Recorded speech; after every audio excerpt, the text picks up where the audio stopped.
Hello and welcome to Adventures in Venueland, an EVMC podcast.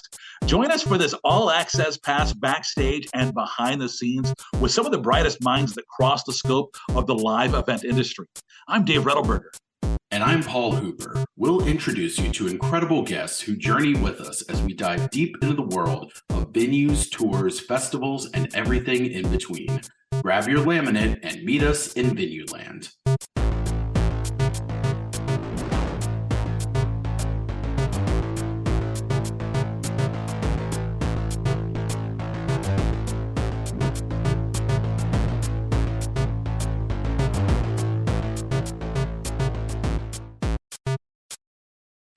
For today's adventure, we're heading down to Music City to check in with longtime friend of the pod, Dustin Turner. He's a music marketing executive at CAA. Dustin, great to finally get you on Adventures in Venueland. Hey guys, great to be here. Thanks for having me. So tell me about this title, because it's a little different than anybody else we've talked to in our 100+ guests here. What does it take to be a music marketing executive at CAA? Yeah, no, thanks for asking. I mean, look, we juggle a ton, right? I mean, we are kind of the bridge between the promoters and the management teams. So, we work directly with the artist teams to decide what the creative is going to look like, what the radio spot's going to be, what artwork is going to be, what can we get the clients on for press around the tour announce. And then we work on the promoter side with what other traffic is there, what obviously can the venues do to help support us? What does the actual marketing plan look like? So we're really kind of the bridge between the management teams on the artist side and then the promoters. So what is a day like at the office for you? What are you working on a day-to-day basis? It just depends on it depends on the time of year. Like right now, I think it's a lot of putting shows on sale still. We're gearing up towards summer season. Obviously, being in Nashville, I work on a lot of country acts, so it's a lot of outdoor stuff, which goes on sale end of the year, top of the year, and we're so busy now. We're still kind of working through all of those. But then as you get later into once the tours are on sale, then it starts becoming maintenance. What shows need help? Where should we focus? Do we need to look at a pricing promotion to get some bodies in there? So it just kind of depends on where we are in the cycle, so to speak. So when you're talking about, CAA, I think everybody's kind of got a vision in their mind of what CAA is. But what's are you there in an office by yourself? Are you going into are you working remotely? What's CAA for Dustin Turner? Yeah, no, I mean, we're in Nashville. We're right downtown. We're right next door to the Ryman. I look down on Broadway, and one of my favorite pastimes is when it starts to rain, watching the tourists scatter downstairs. Always fun. All the bachelorette parties drive by. Yeah, exactly. We are here 5 days a week. Fridays is probably the most annoying just because it's a tourist town, and that's when people come in Thursday and they leave Sunday. So on Friday, getting out of the parking garage is always fun. That's when you dodge the bachelorettes in the party buses.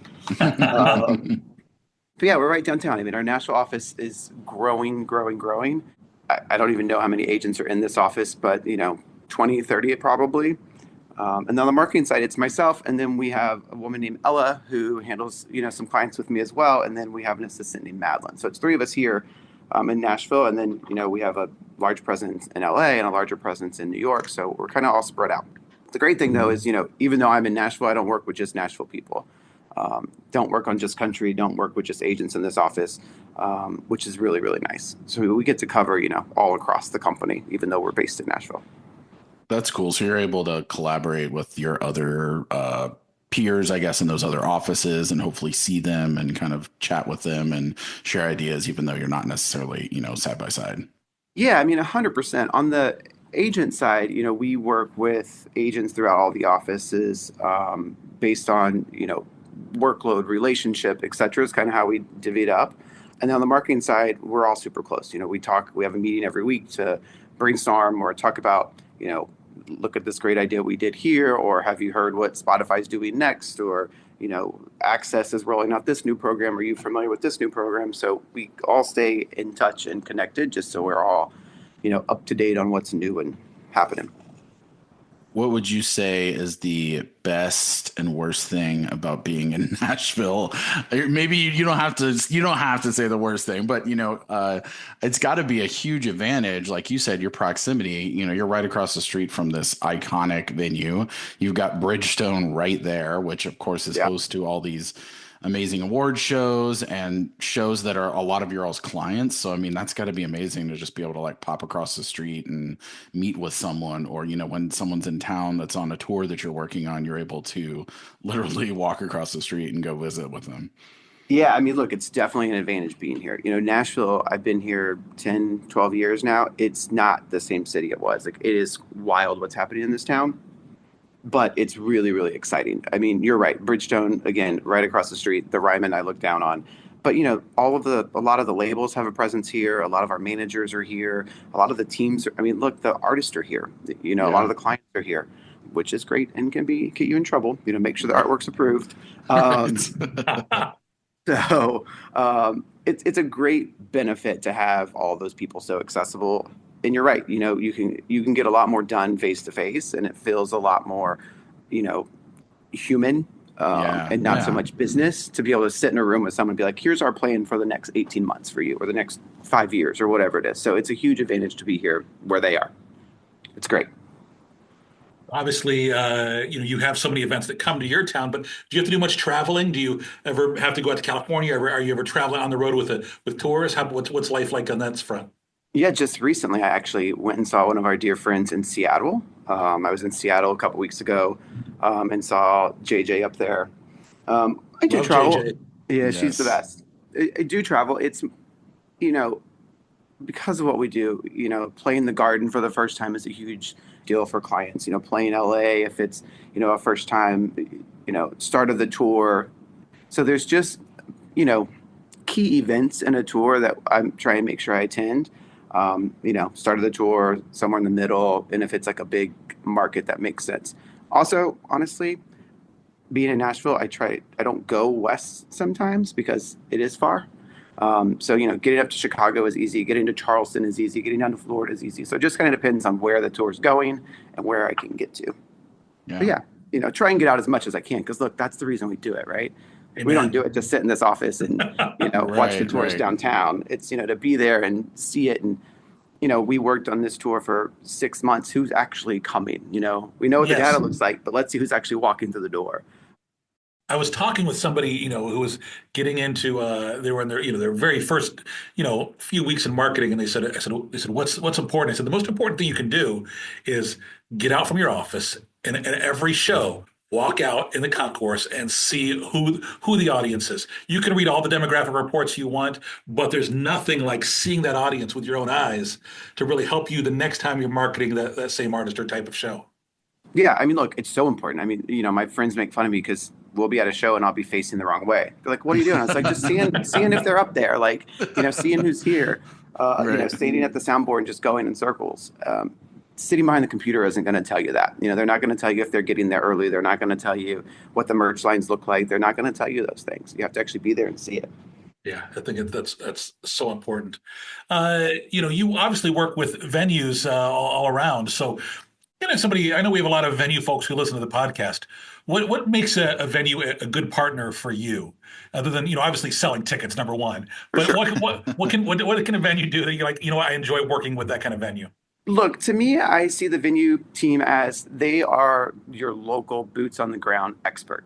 Yeah. Like I've got $4,000 left in the marketing budget. I'm covered on all of the usual channels. Tell me where I should spend this money that's going to move the needle, right? Like, is it buying this billboard over that billboard? Is it doing postering and flyering? Is it, actually, I know it sounds weird, but like our local newspaper website is still really great. You should do some banner ads there. Like, that to me is what's so important because there's so many venues now. Like, I Yeah. don't know what works in one market versus another. I can guess, But they vary but so much to your point. At for one sure, market, the newspaper is still maybe this like key source, and others, maybe no one's paying attention to it, and you right. never know. Or it doesn't actually print anymore. It's just a website now. Like, you just don't know Right, these things right. because you're not there. So to me, the venues are my local experts. Like, again on this tour, that one of the tours I'm working on now, that exact thing happened. I had some money and I was like, I don't know what to do with this, and reached out to the venue directly, and they gave us some ideas, and that's, I think, where the value is. Yeah, I think it's so important for, when you can really collaborate like that and listen, because believe it or not, Dustin, there's a lot of people in your position who just spend the money without consulting, right? And then so we sit back and we go, that was not a great choice. Right. Yeah. Yeah. Like if they only would have asked. But and it's all the relationships in the market too. Yeah. I am willing to share anything that I'm doing if someone can help me make it better, right? This station actually will do the same promotion for 10 tickets, not the 40 you're offering. Like, those little nuggets that we just don't know. One of the things we're seeing locally, and I wonder if you're seeing this nationally, is our shows are closing just as strong as ever. We are seeing great crowds and full houses all the time, but it seems like the curve has changed a little bit in the last couple of years, where it's a much slower start. And I don't know if that's a trend you're seeing nationally. Yeah, I mean, I think so. I wonder if it's just there's so much happening. Again, Yeah. we're in that time of year where there's something, if not multiple things, announcing every week, right? We do a full staff meeting on the music side every Tuesday, and the marketing people give an update. And I mean, last week I literally had a page and a half of bullet points of this is what we're announcing this week on the marketing team. Right. And we don't even touch all of our clients, right? We just don't. And so it's wild how much is happening right now, how much is announcing. So I think that's probably part of it. And then the FOMO kicks in as it gets closer. Yeah. One of the other things I always tell people is like when they're hesitant to do like pricing promos, like I know you don't want to do it $20 off. I get it. Like that's money, right? But think of it this way. Every person that has that $20 off ticket is going to tell 3 friends. And Right. so that's really think of it as a marketing expense, not a discount. I like that. Because I think that's as it gets closer, the FOMO kicks in and people just want to go like, oh crap, my friends are going. I should go too. Yeah, and sometimes they'll, hear about it at the announce, to your point, and then they're just kind of waiting for the dust to settle in their life a bit to kind of see what am I going to be doing that week. And then they get closer. They're like, oh shit, I meant to buy tickets to that. And I totally forgot, and I've got to get it now. Yeah. Well, and I think part of it is too, like, going back to my example of the $20 off, like we've probably kind of created this monster too. People may not be buying early because they're waiting for that $20 discount because, it happens so often. So that could be part of it as well. Just, we've created this sales cycle. When you look at your marketing budget, and a lot of times our marketing budgets are the same as they were 10, 15 years ago, even though prices have changed just a little bit. Yeah. So where in general are you seeing, hey, these are the things that are working the best for us these days? Is it digital? Is it radio? What's important for you guys, and what moves the needle in 2025? Look, I mean, it's definitely digital, but I do think there's value.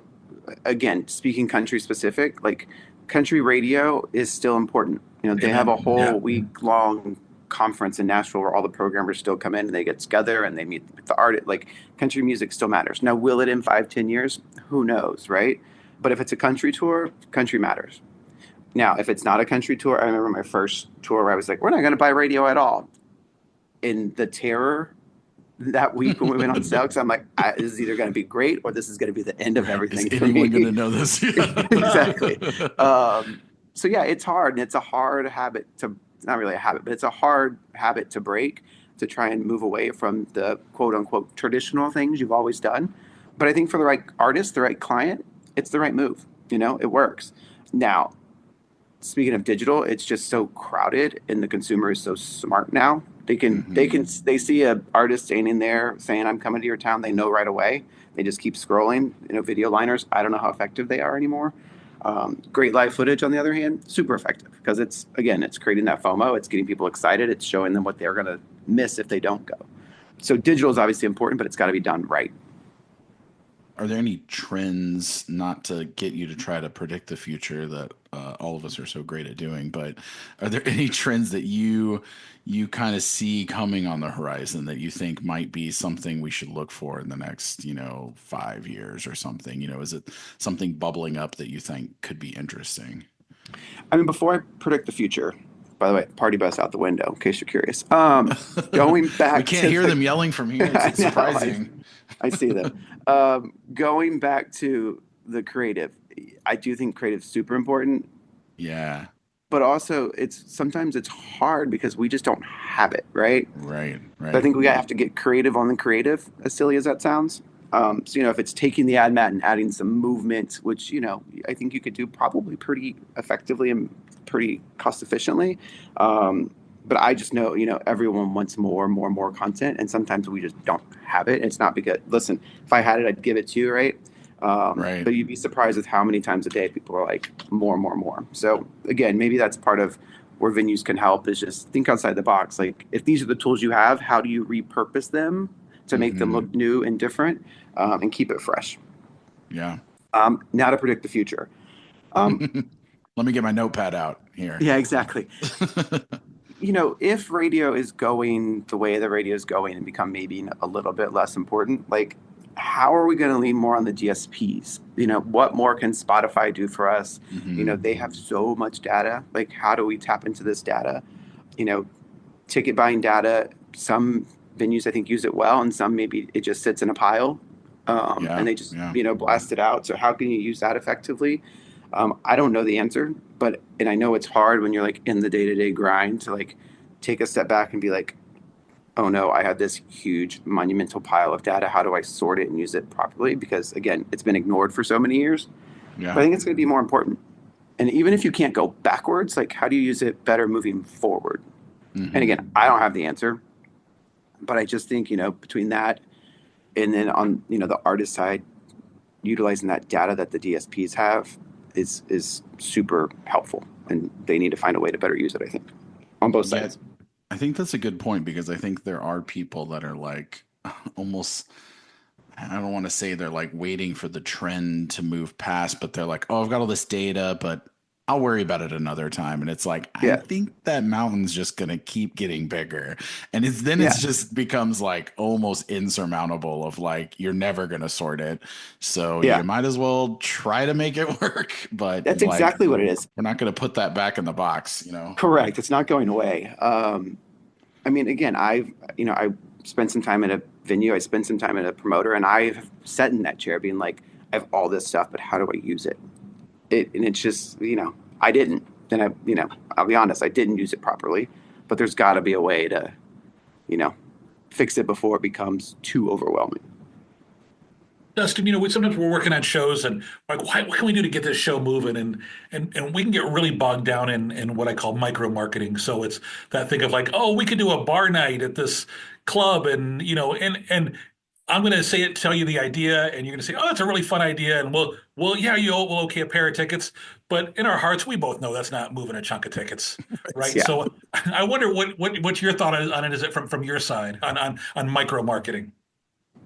I will say, I don't think any of it hurts, but I think there's got to be a balance of the return too. Like, again, we're all super busy giving 2 tickets to the country bar for flyers that they're probably never going to put out, for the posters they're never going to put up. Like, sure, it looks great for us to be able to send it to the promoter or send it to the manager and say, look at all this stuff we were doing. I agree. I don't know that it's moving the needle, but also I do think there's value in saying we've dug in a little bit. We've have these relationships.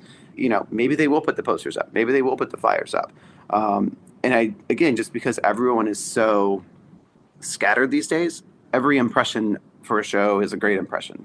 Like, whether they see it in the bathroom at the bar or they see their ad on socials, like, it's just reminding them and trying to get them to that finish line. So I know it's a lot, and I know it's a pain, and I know it's constant. It's like college street teams, right? Like, they're hard. They're hard. It just is. Every semester it's a new group, and you're literally rebuilding the plane while you're flying it every 3 months. It's hard. But you get that one show and it works, then it's worth it, right? So I think there's value in them. I do. Dustin, we've known you for quite a while, but I don't think I knew. Are you originally from Texas? I am from a small town in Texas. How did the live event bug reach you down in Texas? Well, here's the thing. I was going to school to be a pediatrician, so really took a little bit of a turn. when I was doing my undergrad, I started working at Clear Channel Radio Yeah. in the promotions department. I was what I called the tent putter upper. I would drive the station van to the car dealership, spin the prize wheel. Oh yeah. I mean, you guys know me, and probably back then I was a lot more fun and personable, because now I'm turning into a grumpy old man. But and during that time, Clear Channel Entertainment, which is now Live Nation, they were opening a new venue, a new 20,000 seat amphitheater. They're big, huge amphitheaters in San Antonio. So I ended up just signing up to work all the concerts. And that's how I started. So the first year the amphitheater was open, I was the tent putter upper, whether it was a country show or a rock show or a classic, whatever it was, I was there with the station van. And the marketing director for the venue was like, "You're here all the time. Why don't you just work here?" And that's how it happened. So I owe a lot to that man. And he said to me, he needed a graphic designer. He's like, "Can you do graphic design?" It's like, "Of course I can. I can do anything." Sure, of course. I was in yearbook in high school. So I wish I could go back now and find my first print ad that I did. That's how long ago it was. We were still doing print ads. Because I remember I was so proud, and I marched in his office and had it printed out and showed it to him, and the look on his face, sheer terror, I think. But that's how it all started. And that was, 20 something years ago. Is that venue still there? It is not. That was one. I mean, that leads to the next, further into my story. That's why I actually left, is because that venue was closing. Yeah. Oh. It's funny because in my old radio days, I would spend every summer out at the amphitheaters, hanging up banners before, REO Speedwagon took the stage, and whatever it took. But yeah, I mean, again, I never would argue about going. I'd love to go to the concert venues. And oh my God, I mean, honestly, that venue, it was some of the best summers of my life. Like, it was so much fun to work there, learned so much. Like, it was fantastic. Now 100 degrees in Texas heat in the summer outside, not as fun, but it was fantastic. Yeah. You spent a couple of those early years doing some work in TV too. Yeah, before that, I worked at the ABC station in Texas. I was an associate producer for those guys. The great thing is it was when I worked at the amphitheater. So I'd work at the amphitheater until like 5, get in my car, race to the TV station, and would do, from like 5:30 till 11 at night for the evening news. Hustling. Yeah. Hustling. It was great. Those early days, though, there's something about it, right? That kind of gets you, and then gets you. And you only need like 3 hours of sleep at that point in your life. Yes. So, Yeah. I mean, and then I ended up at some point working like overnights at the radio station on the weekends, doing like board op stuff. Like, I don't know when I slept, but I just loved it so much, and it was fun. Yeah. So tell me how you ended up going from Texas to, down in Florida. Yeah, so it was Clear Channel Entertainment, and right before they became Live Nation, they started closing some venues and laying some people off. And unfortunately, my number got called, and came in one day and just didn't have a job. And again, because I was having so much fun, living the best days of my life, it was like the worst day of my life, and it crushed me. It did. So my uncle was in Florida doing some stuff, and I had a severance check. So I packed up what I could in my car. I had no reason to be outside San Antonio anymore, and I moved to Florida. My parents actually, looking back now, I don't know why or how, but they let me rent a bedroom on Craigslist from some random person I'd never met. And they may have even helped me load the car, which I don't know why they did. And I, drove to Florida and moved there. I was working in retail just because I didn't work for a while. And a friend that I made down there said, you go to the beach every day. Like, you live here now. You have to find a job. You're not on vacation like everyone else. So I was like, all right, valid point. This money's Sage running advice, out. yeah. Yeah. It's a good friend. That's a good friend who will tell you that. Exactly. So then I ended up working in retail, and I had been there a couple of months, and my old VP from Live Nation called and said, "Are you in Florida?" I was like, what? Do you not remember when you ruined my life 4 months ago?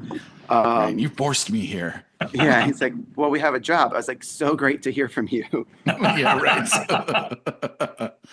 So I went back and worked for then it had become Live Nation in the Florida office. at that point, it was one person kind of handled all the cash, and then I handled all the promotions. That's kind of how we split up the state. So he'd go through and do all his media buys, and I'd deal with all the promos and get all those set up for all the shows coming through South Florida. It was great. And boy, I mean, what a great trial by fire, right? You just jump right in the deep end. Yeah, exactly. And, we had an amphitheater in West Palm, an amphitheater in Tampa, so it was busy. It was great. So from there, you end up getting after a couple of years with Live Nation, you end up taking a job with Feld, and you're in Philadelphia. I did, yeah. Maybe I just got too burnt at the beach and too warm, so I moved up north. I moved to Philly to work for Feld, which I will still say to this day. I mean, when young people ask me, questions, I always really give Feld a ton of praise because I learned a ton. The it's system. Hard work, though. It's hard work. Oh, it's hard. That's why I don't know if you're looking at my timeline. I wasn't there long, but I learned a ton. The promoter university. I don't know if they still do it, but when they would do promoter university, they'd ship us all to, their headquarters, and it was like a week-long boot camp of, how to read an audit and how to do scaling and why we discount and, here are the Disney brand guidelines, and you just learn a ton, and they give you the freedom to. I don't want to say mess up, but to make mistakes as long as you learn from them, Yeah. And I really do think that they taught me so much at that place. But you're right. It's hard. You're on the road for a week at a time, and it's 8 engagements in a city. And at that point, they still had a Ringling Brothers Circus. It was dealing with train schedules and, elephant walks. One of the coolest things I ever got to do was the elephant walk to Madison Square Garden. Oh, yeah. Which is really, really cool. They come through the tunnel in New York, and it's really great. But yeah, I left there right as they were acquiring Monster Jam. So I didn't ever really do much on the Monster Jam side. But yeah, I can't say enough great things about what I learned at Feld. Yeah, we were just talking, internally, in the last week, I think it was that a lot of people don't end up staying at Feld for more than a year or two, but it's a great boot camp. So many great people have come out of working at Feld, and it's just a great experience. Yeah, it's exactly that. I mean, again, it is a boot camp. It is a lot. They put a lot of pressure on you. It's have a great year. We'll have a better year next year. Like, it's always trying to do better. And, but you learn a ton. I really, really believe that you learn a ton there. And they have great properties, Yeah. And from Philly, you end up heading back to San Antonio to kind of work on the venue side of things with Spurs Sports and Entertainment. Yeah, you leave home for a while and you miss your family and you think you want to move back home. So that's what I did. So the opportunity at it was then when you got tired of the cold again. Exactly right. You're going north to south. Over. A couple Philly winters. I'm gonna go over here, up a little hot. I'm gonna go north, and I'm gonna go back south. And now I kind of settled in the middle, so maybe there's something there. There you go. But yeah, I went to go work at the AT&T Center, and now I think it's Frostbank Arena, Frostbank Center. I'm not sure. But I worked at the arena and oversaw all the non-franchise events. So concerts, family entertainment, all that stuff. So yeah, oversaw the marketing on the venue side for the Spurs. What did you take with you from, working on the venue side that, still comes in handy today? Look, I think the great thing about my experience and being in my current role is I've sat in all the chairs of the people that I'd have to talk to, right? Like, yeah. I know that I can't give you the artwork Friday at 4:00 and you're going to be ready for Monday. Because you know what? Sure, it's sized for what I need for the artist social, but you've got 14 different screens that needed all different sizes, right? Yeah. Like, I know the challenges of getting in-game inventory to run my TV spot for the team. I get it. Because you know what? I used to sit in a meeting every week and we fight over who's going to get the 3 spots that we have in the game. So I think that's what's great about where I came from before is just all the things that I picked up along the way. So I try and make it as easy as possible for those people that are sitting there now. But you also know if they're bullshitting you. Yes. That is true. I will find you. Can't do that. You're like, no, I think you can. Because I worked there. And, well, it's funny too, like, even not even so much on the venue side, but it's like you'll have one Live Nation person say that's against company policy. I'm like, well, you should call the person at this office because they just told me yes. Like, right. So exactly. It's interesting how you can piece it together. Yeah. So after some time at the venue, almost 3-year run there, you head over to, and you have to tell us about this one, the Fiesta San Antonio Commission. Yeah, I did. So Fiesta is a 10-day, I don't want to call it a party, but they call it a party with a purpose. So it's 10 Mm. days across San Antonio with over 100 different events. And Oh, every single geez. event is ran by a different nonprofit. Oh my So gosh. it's It's huge. stressing me out thinking about Yeah, it. it's huge. The nonprofit are always so easy to work with. Well, and it kind of goes And back to 100 like, events. yeah, it kind of goes back to your like college street team. Like it's a nonprofit board that's different every year. So we're Right, starting right. over every year times 100. Right.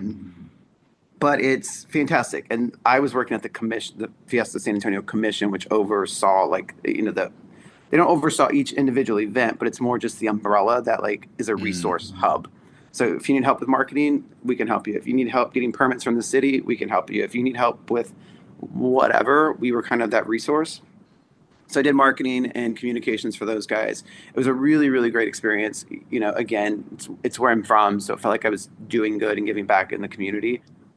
I think I probably went in with unrealistic expectations that I could herd 100 different nonprofits and kind of get, even simple things as like ticketing. Everyone uses it differently. Most of them are free, but the ones that are not free are using different ticketing. Some of them were still doing like, you'd have to come to their office to buy a paper ticket. So even just trying to get them online, not Right. even aligned on the same platform was hard.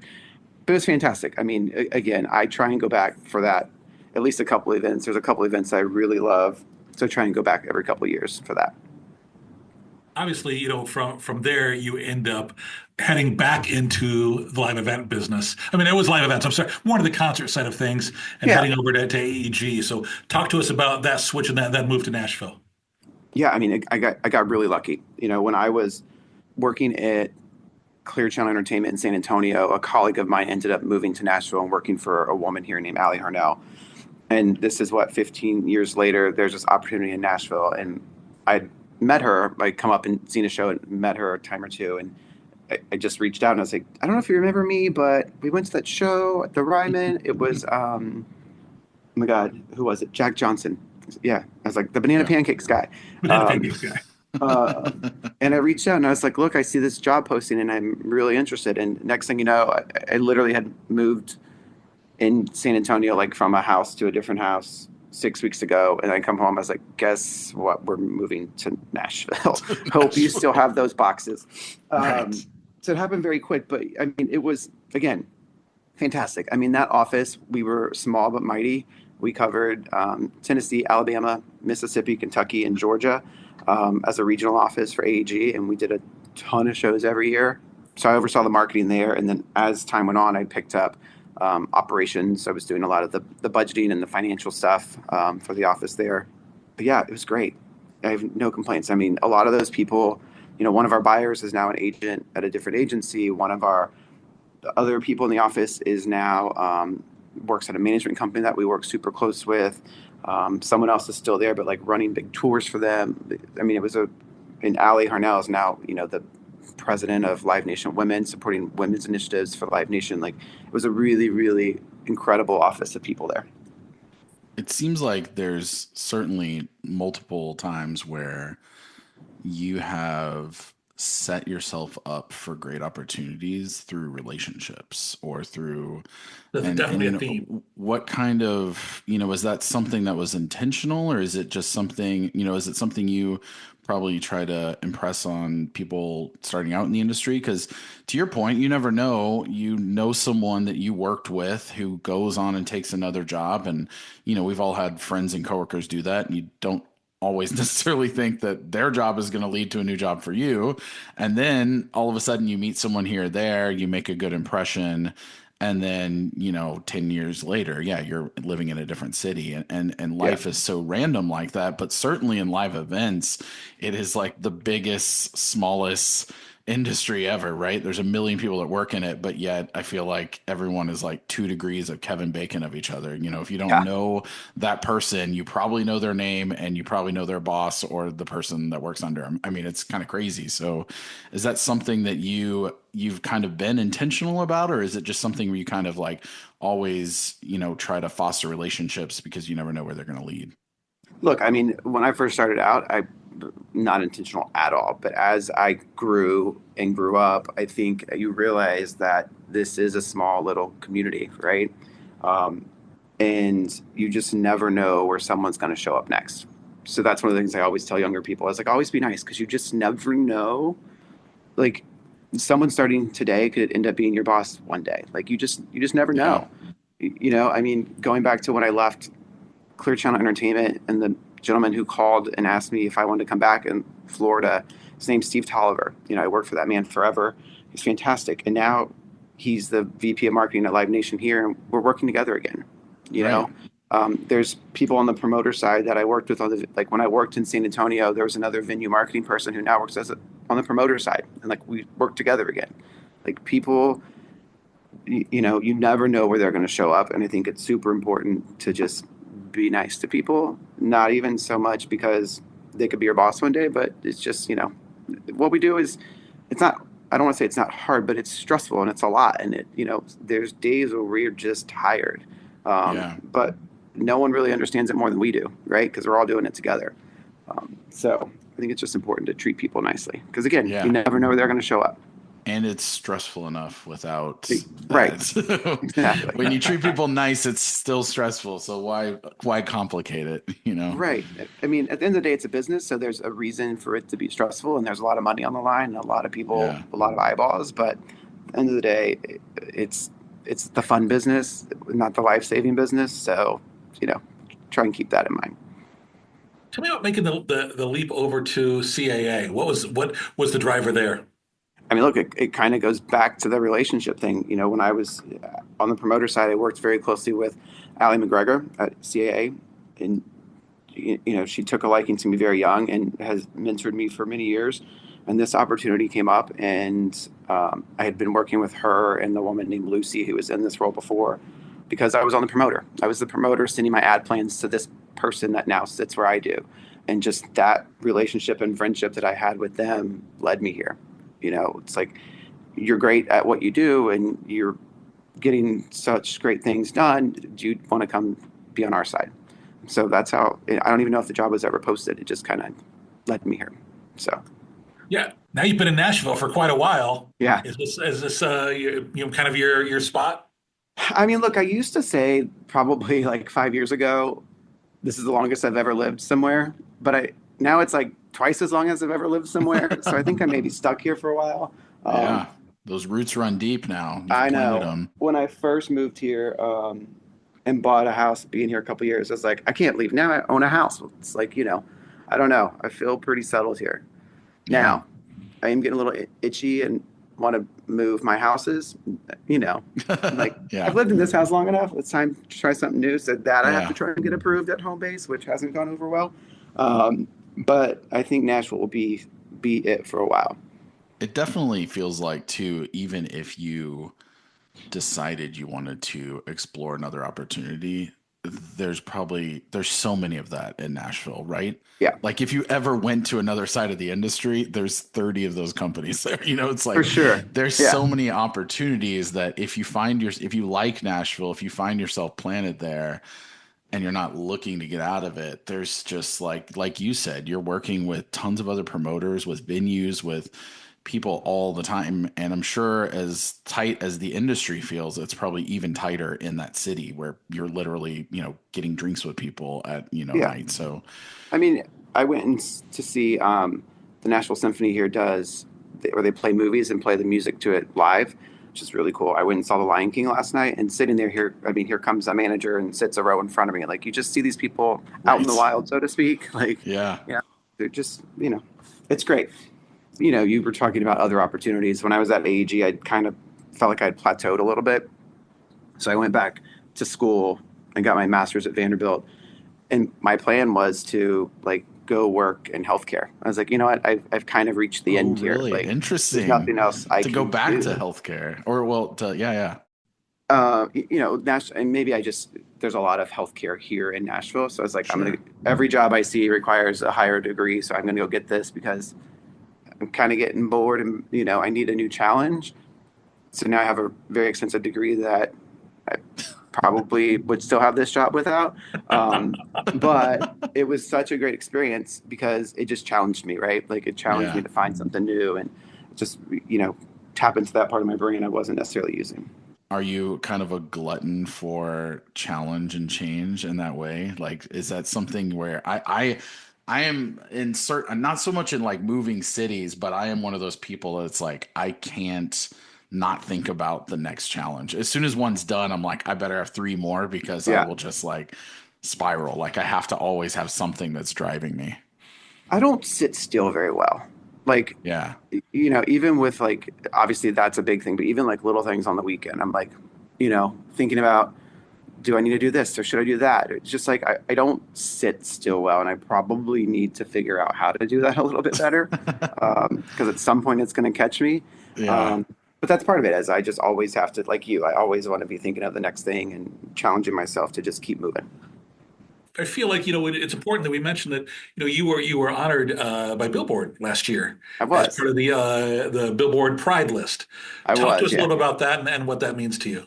Look, it's great. I mean, and I give all of that credit really to this organization that I work for now. Like they encourage everyone to just be themselves, and I think you're going to do your best work when you're the most comfortable and you can just live your life, right?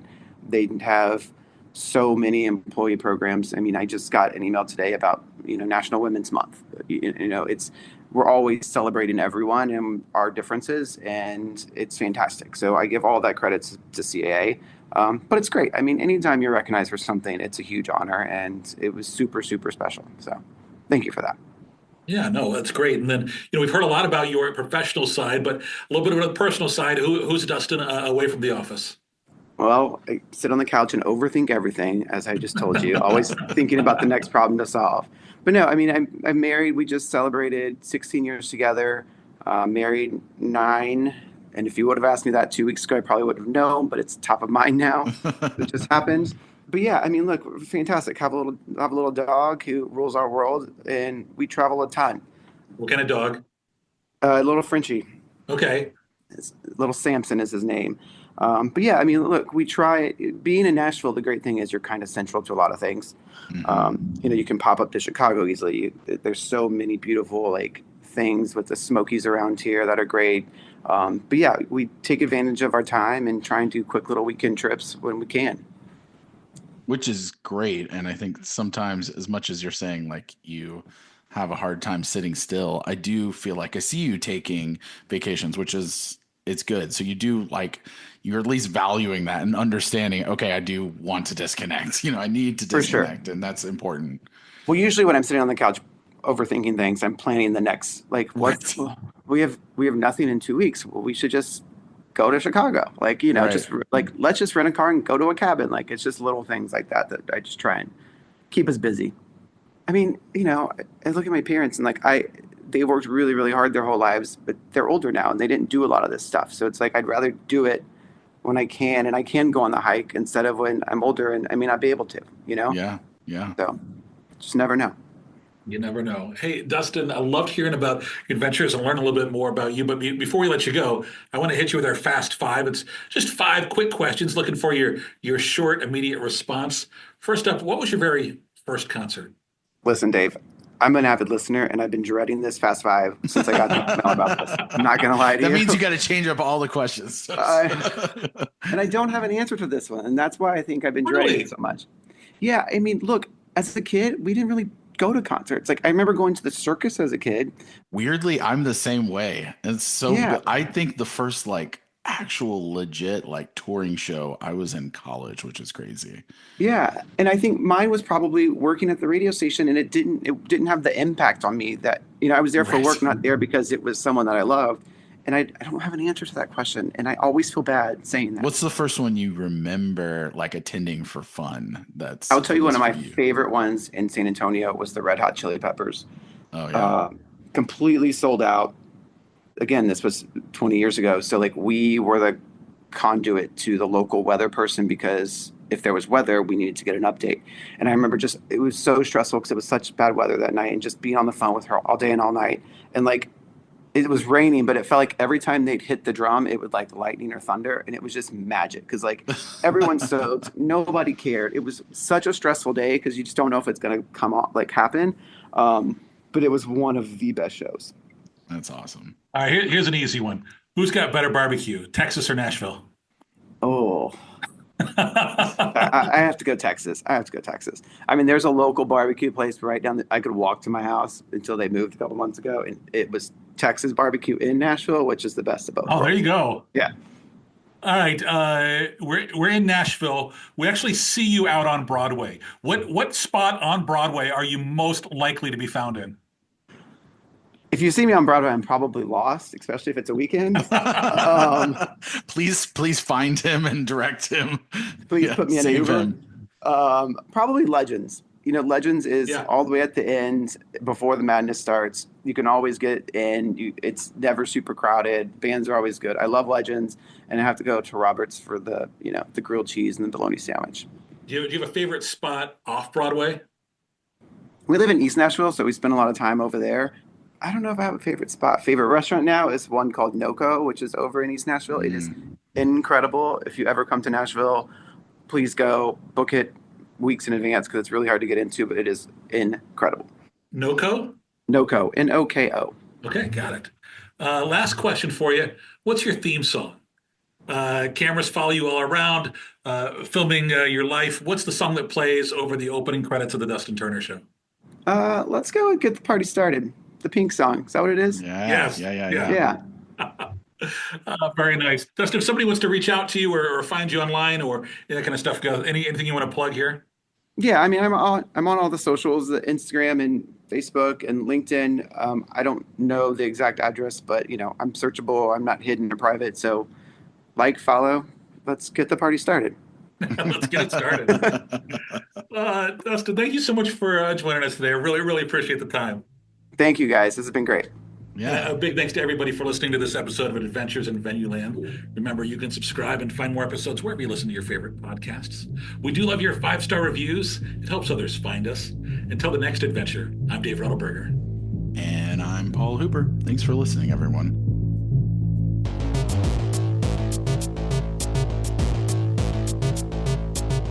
Adventures in Venueland is a side project of the Event and Venue Marketing Conference, a marketing conference that brings together diversified event and venue professionals to cultivate education, collaboration, and innovation for the growing sports and live entertainment industry. Find out more at eventvenuemarketing.com. Audio editing and mixing by Camille Faulkner. Design and digital advertising by Megan Ebeck. Copywriting and publicity by Samantha Marker. Guest booking and brand strategies by Paul Hooper. Guest research by Dave Ruddleberger. Marketing strategies by Paul Hooper, Megan Ebeck, and Samantha Marker. Thanks for joining us. Until the next adventure.